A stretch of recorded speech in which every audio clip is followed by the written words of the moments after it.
शुक्लांबरधरं विष्णुं शशिवर्णं चतुर्भुजं प्रसन्नवदनं ध्यायेत् सर्वविघ्नोपशान्तये। अगजाननपद्मार्कं गजाननमहर्निशम् अनेकदं तं भक्तानां एकदन्तमुपास्महे। वन्देऽहं मङ्गलात्मानं भास्वन्तं वेदविग्रहं याज्ञवल्क्यं निःश्रेष्ठं जिष्णुं हरिहरप्रभुं जितेन्द्रियं जितक्रोधं सदा ध्यानपरायणम् आनन्दनिलयं वन्दे योगानन्दमहेश्वरं। गुरुर्ब्रह्मा गुरुर्विष्णुः गुरुर्देवो महेश्वरः गुरुः साक्षात् परब्रह्म तस्मै श्रीगुरवे नमः। श्रीमातापितरौ नित्यं जन्मनो मम कारिणी कर्मादिपुरुषस्थेभ्यः प्रथमं स्यात् नमाम्यहं। पूज्यकृष्णमूर्तिगुरुवर्णकु सत्यवती मातकु नमस्कृतशताञ्जलिर्वे। కీర్తిమంతులైన పితృదేవతలకు సంఘసేవా తత్పరులకు వందనార్వేనవేలు. ఓం సవిత్రీభిర్వాచాం శశిమణిశిలాభంగర్షిభిః వసిన్యాజ్యాభిః త్వాం సహజననీ సంచింతయతి యః స కర్తా కావ్యానాం భవతి మహతాం భంగిసుభగైః వచోభిః వాగ్దేవీ వదనకమల ఆమోదముదరైః. పరమేశ్వర స్వరూపమైనటువంటి సభకి నమస్కారం. యో అంత ప్రవిశ్య మమ వాచమిమాం ప్రచుప్తాం యో అంత ప్రవిశ్య మమ వాచమిమాం ప్రచుప్తాం సంజీవయతి అఖిల శక్తిధర స్వధామ్నాం అన్యాంశ్చ హస్తచరణత్వగదీన్ ప్రాణాన్ నమో భగవతే పురుషాయ తుభ్యం. ఏ పరమేశ్వరుడు మన యొక్క ఉచ్ఛ్వాస నిశ్వాస రూపంలో లోపలికి ప్రవేశించి మన యొక్క సకల ఇంద్రియములను సకల అవయవాలను సవ్యంగా పనిచేయనిస్తున్నాడో అట్టి పరాత్పరునికి శిరసా ప్రణమిల్లి ఈనాటి తిరుప్పావై ప్రవచనాన్ని ప్రారంభం చేస్తున్నాను. నీలాతుంగస్తనగిరితటే సుప్తముద్బోధ్య కృష్ణం పారాఢ్యం స్వం శృతిశతశిరసిద్ధమధ్యాపయంతి స్వచ్ఛిష్టాయాం ప్రజనిగళితం వ్యాబలాత్కృత్య భుంక్తే గోదాతస్యై నమయిదమిదం భూయ ఏవాస్తు భూయః. ఈరోజు తిరుప్పావైలో 20వ రోజు, ధనుర్మాస వ్రతంలో 20వ రోజు. 30 அமரர்க்கும் சென்று கப்பம் தவிர்க்கும் கரியே துயிலாய் செப்பம் உடையாய் திரளுடையாய் செத்தார்க்கு வெப்பம் உட்கொண்டு விமலா துயிலாய் செப்பன்ன மென்மெல்ல செவ்வாய் சிறுமங்கள் மருங்குள் நப்பின்னை நங்காய் திருவே துயிலாய் உக்கமும் தட்டையும் தந்துன்முளாலனை இப்போதே எம்மை నీరాట్టేలోరెంబావోయ్. 33 వర్గాల దేవతలకు ఏ విధమైనటువంటి ఆటంకాలు వచ్చినా ముందుగానే అక్కడికి వెళ్ళిపోయి వాళ్ళని రక్షించేటటువంటి సమర్థత కలిగినటువంటి ఓ స్వామి, నిద్ర నుంచి లేచిరావయ్యా. ఆశ్రితులను రక్షించడం కోసం వారి విరోధులను దునుమాడేటటువంటి బలాఢ్యుడా, ఆశ్రిత రక్షక, ఓ బలశాలి, శత్రువులకే అతి దుఃఖాన్ని ఇచ్చేటటువంటి ఓ నిర్మలుడా, నిద్ర నుండి మేల్కొను స్వామి అని స్తుతిస్తూ మేల్కొల్పినను. స్వామి మేల్కొల్పకపోతే జగన్నాటక సూత్రధారి అయినటువంటి ఆ జగన్నాథుని మేల్కొల్పమని నీలాదేవిని ప్రార్థిస్తున్నారు గోపికలు. ఏమని? బంగారు కలశముల వంటి ధనద్వయము, దొండ పండు వంటి అధరములను, సన్నని నడుమును కలిగి అతిలోక సుందరముగా విరాజిల్లుతున్నటువంటి ఓ నీలాదేవి, మాయమ్మ, నీవు శ్రీ మహాలక్ష్మీదేవికి సమానురాలు. కరుణించి నీవైనా మేల్కొనవమ్మా. నేను లేచి మీకేమి చేయవలను అంటావేమో వినుము. మన స్వామి అయినటువంటి శ్రీకృష్ణునికి శరీరం మీద చెమట పట్టినప్పుడు దానిని ఉపశమింపచేయగా వేవన కైంకర్యం చేయడం కోసం ఒక దివ్యమైనటువంటి వేవన అంటే విసనకర నిమ్ము ప్రబోధ సమయాన స్వామి తిరుముఖ మండలాన్ని చూసుకోవడం కోసం ఒక దివ్య మణిదర్పణం అంటే ఒక అద్దాన్ని వీటన్నిటినీ మాకు అనుగ్రహించి స్వామిని మేల్కొలిపి మమ్ము అతనితో కూర్చి మంగళ స్నానం చేయించు. తల్లి, నీ అనుగ్రహం ఉంటేనే కదా మా యొక్క ఈ వ్రతం మంగళంగా పూర్తవుతుంది అని ఆండాడు తల్లిని నీలాదేవిని వేడుకుంటున్నారు. ఈ పాసురంలో నీలాకృష్ణులను మేలుకొలిపి తమను కరుణించాలని గోపికలు ప్రార్థించారు. ఈ పాసురంలో 33 వర్గాల దేవతలకు అధిపతి అయినటువంటి పరమాత్మని లేపి అన్నారు. అంటే 33 వర్గాలంటే ఏ రకంగా ఆ లెక్క సరిపోతుంది అంటే, ఒకటి ఏకాదశ రుద్రులు అంటే 11 మంది, ద్వాదశ ఆదిత్యులు అంటే 12 మంది, 11, 12 23, అష్టవసువులు అంటే యమనువులు 23, 8 31, అశ్విని దేవతలు 2, వాళ్ళిద్దరిని కలిపితే 33, అంటే 33 రకాలు కలిగినటువంటి వాళ్ళు అని అర్థం. 33 వర్గాల దేవతలు అని. ఆ దేవతలకి అధిపతి ఎవరు? మన యొక్క స్వామియే. ఆయన లేపి కరుణించవలసిందిగా ప్రార్థిస్తున్నారు. ఇక్కడ సాక్షాత్తు లక్ష్మీదేవి వంటి తల్లి అయినటువంటి నీలాదేవిని కూడా మేల్కొలిపి తమ విరహానికి ఉపశమనం కలిగేలాగా శ్రీకృష్ణుడితోటి కలిపి ఆనంద స్నానాన్ని చేయించమని ప్రార్థిస్తున్నారు. గోపికలతో కూడినటువంటి ఆండాడు తల్లి. అమ్మను కీర్తిస్తే స్వామికి ఆనందం. ఎప్పుడైనా సరే ఎవరితోటైనా సరే మనకి పని ఉంది అంటే వాళ్ళ ఇంటికి వెళ్ళినప్పుడు వాళ్ళతోటి చాలా ప్రేమగా మాట్లాడితే వాళ్ళు ఆయన ఎవరో కానండి చాలా బాగున్నారు, ఆయన పని ఏదో చేసి పెట్టచ్చు కదా అని లోపలికి వెళ్ళి వాళ్ళు చెప్పినట్టు వాళ్ళు చెప్తే మన పని ఎంత సులువుగా ఉందో అలాగా మన అమ్మని కీర్తిస్తే స్వామికి చాలా ఆనందం. మరి అమ్మను కఠినంగా మాట్లాడితే స్వామికి చాలా కష్టంగా అనిపిస్తుంది. అంచేత నిన్న మన వాళ్ళు అమ్మని కొంచెం కఠినంగా మాట్లాడారు. కానీ ఇవాళ స్వామి అస్సలు లేవకపోయేసరికి స్వామికి కొంచెం కోపం వచ్చింది. అందుకనే స్వామి లేచి రాలేదు అనేటటువంటి విషయాన్ని తెలుసుకుని ఈరోజు స్వామిని ఆయనకున్న పరాక్రమాది గుణాలతోటి కీర్తిస్తున్నారు. ఆయనలో ఉండేటటువంటి జ్ఞానము, శక్తి, బలం, రుజుత్వం ఇలాంటి గుణాలతోటి ఆయన్ని కీర్తిస్తున్నారు. అయినా సరే లేవలేదని ఆయనకి ఆనందాన్ని ఇచ్చేలాగా అమ్మని కీర్తిస్తున్నారు. ఆండాడు తల్లి స్వామిని మేల్కొల్పడానికి ఆయన వైభవాన్ని ఇలా చెబుతున్నారు. ఏమన్నారు? 33 అమరర్కు 33 వర్గాల దేవతలను మున్సెండ్రు ఆపద రావడం కంటే కూడా ముందరే వెళ్ళి కాపాడేటటువంటి కప్పంత వెక్కం కలిగే గొప్ప బలం కలిగినటువంటి వాడు కదా. తుయల్ ఎరాయ్ లేవయ్య, చావంటూ లేనటువంటి దేవతలు వాళ్ళకి పిలవకుండగానే స్వామి మాకు ఈ సమస్య వచ్చింది అని పిలిస్తే వెళ్ళడం సహజం. కానీ వాళ్ళు పిలవకుండగానే వాళ్ళ దగ్గరికి వెళ్ళి వాళ్ళని కాపాడుతున్నావు. ఏమాత్రం కోరిక లేకుండా కేవలం నువ్వు ఆనందంగా ఉంటే చూసిపోవాలని కాంక్షించే మాలాంటి వాళ్ళని మాత్రం కాపాడవా అని అడుగుతున్నారు. మేము నీ దగ్గరికి రావడమే తప్పయిందా అన్నారు.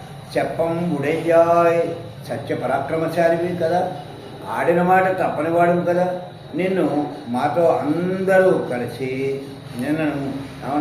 అందరూ కలిసి రమ్మని చెప్పావు, మాట ఇచ్చావు. ఇప్పుడు నీ చుట్టూ తిప్పుకుంటున్నావా? ఏమైంది నీ మాట? తిరలుడయ్యాయ్, సర్వలోక రక్షణ సామర్థ్యం కలిగినటువంటి వాడా, శత్రుకు వెప్ప ముడుక్యం విమలా, శత్రువులకు దుఃఖాన్ని ఇచ్చేటటువంటి నిర్మలుడా, ఏ దోషము అంటున్నటువంటి వాడా, తూయలేరాయ్ నిద్రలేవయ్యా అన్నారు. అంటే ఏమిటి స్వామి యొక్క లక్షణం అంటే, స్వామి దేవతలందరికీ అమరత్వాన్ని ప్రసాదించాడు ముందర. అంటే వాళ్ళకి చావు అనేటటువంటిది లేదు. ఎప్పుడు వాళ్ళు ఎలా ఉన్నారో వాళ్ళ పదవి పూర్తయ్యేంత వరకు కూడా అలాగే ఉంటారు. అలాగ అమరత్వం ప్రసాదించినప్పటికీ కూడా అనర్థాలు వస్తే వాటినన్నింటినీ కూడా తొలగించవు. అంతేకాదు వారిని ముందర నిలిచి వారికి వచ్చేటటువంటి ఆపదలన్నీ కూడా నువ్వే భరించి వారి యొక్క భయాన్ని తొలగించినటువంటి స్వామివు కదా నువ్వు. కాబట్టి నిద్రలేచి మాకు కలిగినటువంటి భయాన్ని కూడా తొలగించవా? మేమేమిటయ్యా ఏమన్నా కోరుకున్నావా? నిన్ను కొండలు మోయమన్నావా? పొట్టిగా అవ్వమన్నామా? లేదా యాచించమన్నామా? మాకు ఏమీ అక్కర్లేదు నీ నుంచి. మేము కేవలం అబలలం. మాకు కావాల్సింది నీ దర్శనం. మమ్మల్ని అనుగ్రహించి నీ దర్శనాన్ని మాకు ప్రసాదించు. దానికి విరోధమైనటువంటి ఏవైతే ఉన్నాయో, అంటే విరోధంగా ఉండేటటువంటి నీ దర్శనం కావడానికి అడ్డంగా వచ్చేటటువంటివి ఏవైతే ఉన్నాయో ఆ యొక్క అజ్ఞానాన్ని, అహంకారాన్ని, మాలో ఉన్నటువంటి అజ్ఞానాన్ని, అహంకారాన్ని కూడా నువ్వే తొలగించాలి. నువ్వు ఆర్జవం కలిగినటువంటి వాడివి. అంటే మనస్సు, మాట చేత ఏకరూపంగా ఉంటుంది నీ యొక్క ప్రవర్తన.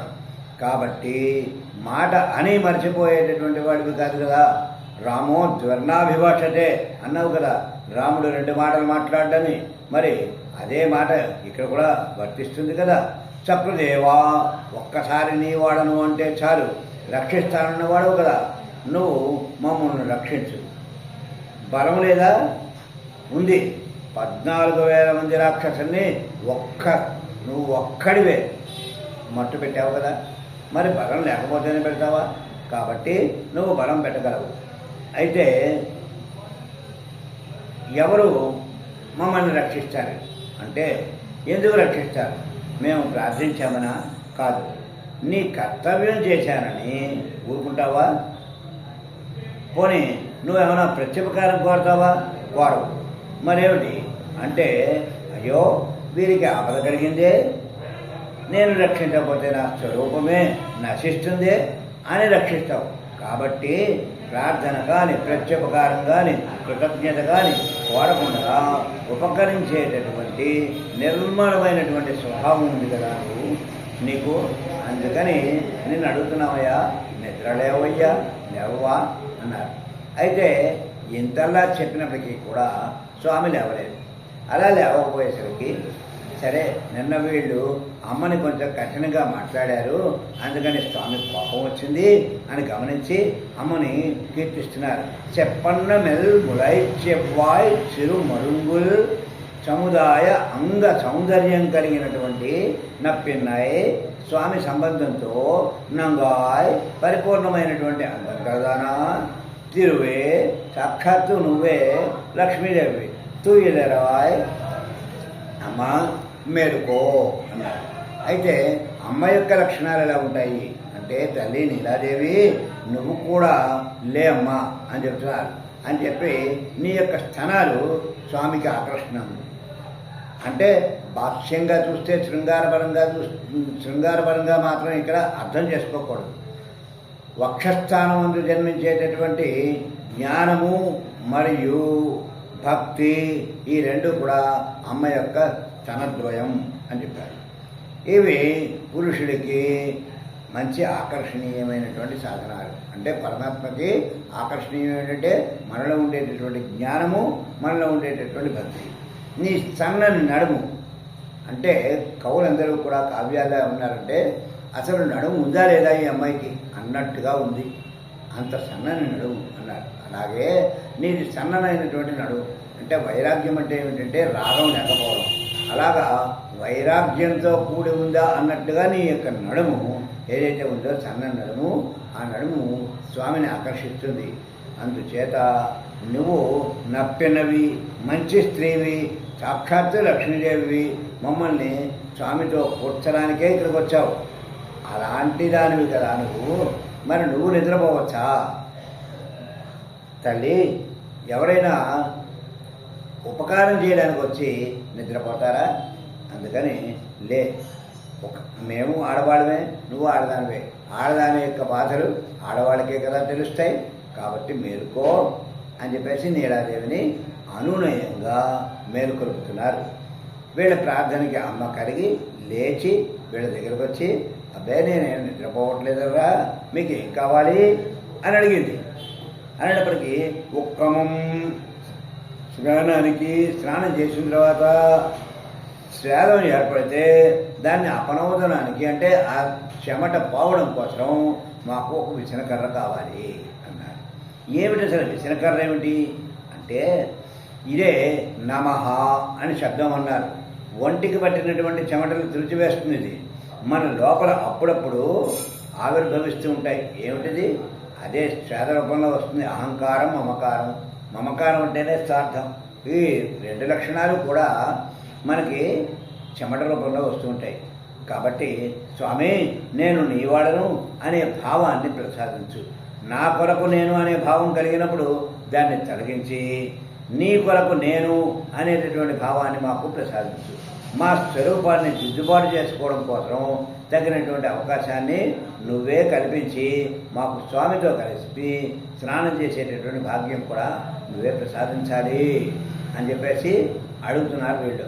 అందుకు మాకు విసనకర్ర కావాలి అన్నారు. తట్టొడియం స్నానం చేసేసామండి. స్నానం తర్వాత అలంకరించుకోవాలి కదా, మళ్ళీ ముస్తాబవ్వాలి కదా. అందుకని అలంకరించుకోవడానికి ఒక నిలువుటద్దం కావాలి. ఏమిటి నిలువుటద్దం అంటే ఏమిటి అంటే మనం ఒకసారి ముఖం ఎలా ఉందో చూసుకోవాలంటే అర్థం కావాలి.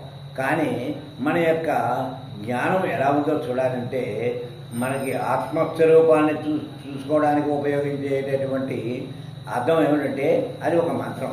ఆ మంత్రం ఏమిటి? ఓంకారం. నేనంటే ఎవరు? నేనంటే శరీరం కాదు, నేనంటే భగవానుకు చెందినటువంటి వాడిని అనేటటువంటి జ్ఞానం మనకి కావాలి. కాబట్టి అటువంటి జ్ఞానం కోసం మాకు ఒక అర్థం కావాలమ్మా అని అడుగుతున్నారు. తందు ఈ రెండు ఇచ్చి ఉన్మడాలనై నీ స్వామిని ఇప్పుడే ఎమ్మాయి మాతో కలిపి నీరాడించు. ఇలా అడగడం మనకు కొంచెం ఎలాగో అనిపిస్తూ ఉంటుంది.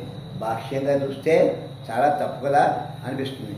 కానీ ఇందులో దోషం అనేది లేదు. ఏమిటి లేదు? ఎందుకు లేదు అంటే యదా నద్య స్యంతమాన సముద్రే అస్తం గచ్చతి నామరూపే విహాయ అన్నారు. అంటే నదులన్నీ కూడా స్త్రీ రూపాలే. అవి ప్రవహించి చివరికి పురుష రూపమైనటువంటి సముద్రంలో చేరుతూ ఉంటాయి. అలా సముద్రంలో చేరిన తర్వాత సముద్రంలో ఉన్నటువంటి నీళ్ళు ఎలా ఉంటాయో ఈ నీళ్ళన్నీ అలాగైపోతాయి. దీని యొక్క పేరు, దాని యొక్క రూపం, దాని యొక్క రుచి వగైరాలన్నీ కూడా మారిపోతాయి ఆటోమేటిక్గా. అందుచేత మేము కూడా ఆడవాళ్ళమే కాబట్టి ఆయనతో కలిసి స్నానం చేస్తే ఆయనమే అయిపోతాము అని చెప్పేసి ఉద్దేశంతో ఇక్కడ చెప్తున్నారు. పురుషుడు ఆయన ఒక్కడే, మిగతా జీవవర్గం అంతా కూడా ఆయనకి చెందినదే. అందులో కొందరు ముందు ఉంటారు, కొందరు వెనకాల ఉంటారు. ముందున్న వాళ్ళు వెనకాల ఉన్న వాళ్ళకి మార్గనిర్దేశం చేస్తుంటారు. అక్కడ పరమపదంలో ఎవరుంటారు? నిత్యేశ్వర వర్గానికి చెందినటువంటి వాళ్ళు మొట్టమొదటిది ఎవరు అంటే లక్ష్మీదేవి. ఆ తత్వాన్ని తెలిసినటువంటి వాళ్ళు, ఆ తత్వాన్ని సరిగ్గా చూపగలిగినటువంటి వాళ్ళు మనం కొత్తగా వాళ్ళందరూ కూడా మనకి ముందర ఉన్నటువంటి వాళ్ళ కింద లెక్క. అయితే మనం దీన్ని బాగా అర్థం చేసుకోవడానికి ఏదైనా ఒక ఊరి కొత్తగా ఉన్నటువంటి ఒక ఊరికి వెళ్ళి అక్కడ ఒక చెరువు చూసి అందులో స్నానం చేయాలంటే ఆ ఊరు గురించి తెలిసినటువంటి వాడిని, ఆ చెరువు గురించి తెలిసినటువంటి వాడిని అడిగిన తర్వాతే కదా మనం స్నానం చేస్తాం. అలాగే మన ముందర ఉండేటటువంటి వాళ్ళు బాగా తెలిసిన వాళ్ళు కాబట్టి వాళ్ళని మనం దృష్టిలో పెట్టుకుని వాళ్ళని అడిగి వాళ్ళ ద్వారా వెళ్తాం. అయితే కులశేఖర ఆళ్వారు అనేటటువంటి ఆయన పరమాత్మ గురించి చెబుతూ ఇలా అన్నాడు. హరి సరస్సివి గాహ్య అపి తేజోజలౌఘం భవమరు పరిఖిన్న కేదమధ్య తీజామి అన్నాడు. హరి అనేది ఒక గొప్ప సరస్సు, సంసార తాపాన్ని తొలగించగలిగినటువంటి సరస్సు. అదే అందులో అందరూ మునగాల్సిన వాళ్ళే. తాపం తగ్గాలి అనుకున్నటువంటి వాళ్ళందరూ అక్కడ మునగాలి. వీళ్ళు వాళ్ళు అనేటటువంటి నియమమే లేదు. జీవనమై మనకు కానీ పరమపదంలో ఉన్నటువంటి నిత్యసూర్యుడికి కానీ ఉన్నది ఒకటే సరస్సు. అందులో మునిగితే ఈ సంసారంలో ఉన్నటువంటి తాపమంతా కూడా తొలగిపోతుంది. ఆ హరి సరస్సు గురించి తెలిసిన దానివి నువ్వు, కాబట్టి నువ్వు మార్గం చూపిస్తే మేము దాంట్లో ప్రవేశించగలుగుతాం అని అమ్మ ఆండాళ్ళ తల్లి నీలాదేవిని కోరుకుంటోంది. పరమాత్మను చేరడానికి అమ్మ ఒక ప్రాపపురాలు అంటే మధ్యవర్తిగా పనిచేస్తోంది. భగవంతుని యొక్క కళ్యాణ గుణాలు అనేటటువంటి జలాలలో మనం మునగాలి. అలాంటి పరిస్థితిని మనం తెలుసుకోవాలి. అందులో నీరాడుదాం అని చెప్పేసి చెప్తాను. అయితే కళ్యాణ గుణాలు అంటే ఏమిటి? ఇవి 8 రకాలుగా ఉంటాయట. ఏమిటది? ఒకటి, ఆవు తన దూడ ఒంటి మీద ఉన్నటువంటి మురికిని ప్రేమతో నాకు శుభ్రపరిచినట్లుగా ప్రేమతోటి భక్తులందరినీ కూడా అంగీకరించేటటువంటి వాత్సల్యం కలిగినటువంటి వాడు. ఇది మొదటి లక్షణం. రెండవది, వీరంతా తనవారు అనుకునేటటువంటి వాత్సల్యం, స్వామి యొక్క తత్వం. మూడవది, వీడు క్షుద్రుడా, మంచివాడా, పండితుడా, పామరుడా అనేటటువంటి భావన లేకుండా ప్రతి వ్యక్తి లోపల ఉండి వాళ్ళని సంస్కరించేటటువంటి సౌశీల్యం కలిగినటువంటి వాడు. నాలుగవది, ఎప్పుడు కోరితే అప్పుడు లభించేటటువంటి సౌలభ్యం కలిగినటువంటి వాడు. ఐదవది, అందరి గురించి సదా తెలుసుకునేటటువంటి సర్వజ్ఞత కలిగినటువంటి వాడు. 6, తనకు తెలిసినట్లు ఆయన చేస్తే ఎవడూ ప్రశ్నించలేడు కాబట్టి సర్వశక్తిమంతుడు అన్నారు. 7వది, జీవులందరితోటి విడదీయరానటువంటి సంబంధం కలిగినటువంటి ప్రాప్తి కలిగినటువంటి వాడు. 8, ఎవరికి ఎంత ఇచ్చినా తరిగిపోనటువంటి పూర్ణత్వం కలిగినటువంటి వాడు. ఇలాంటి 8 గుణములు అనేటటువంటి జలాలలో మనం స్నానం చేయాలి. దాన్నే మనకు తిరుప్పావై అందిస్తోంది. ఇప్పుడు అమ్మ కూడా వీళ్ళతో కలిసి మార్గనిర్దేశం చేస్తోంది. రేపటి నుండి స్వామిని అందరూ కలిసి మేల్కొల్పుదాం. స్వస్తి ప్రజాభ్య పరిపాలయంతాం న్యాయేన మార్గేణ మహిమహేషాః. గోబ్రాహ్మణేభ్యः శుభమస్తు నిత్యం. లోకాః సమస్తాః సుఖినో భవంతు.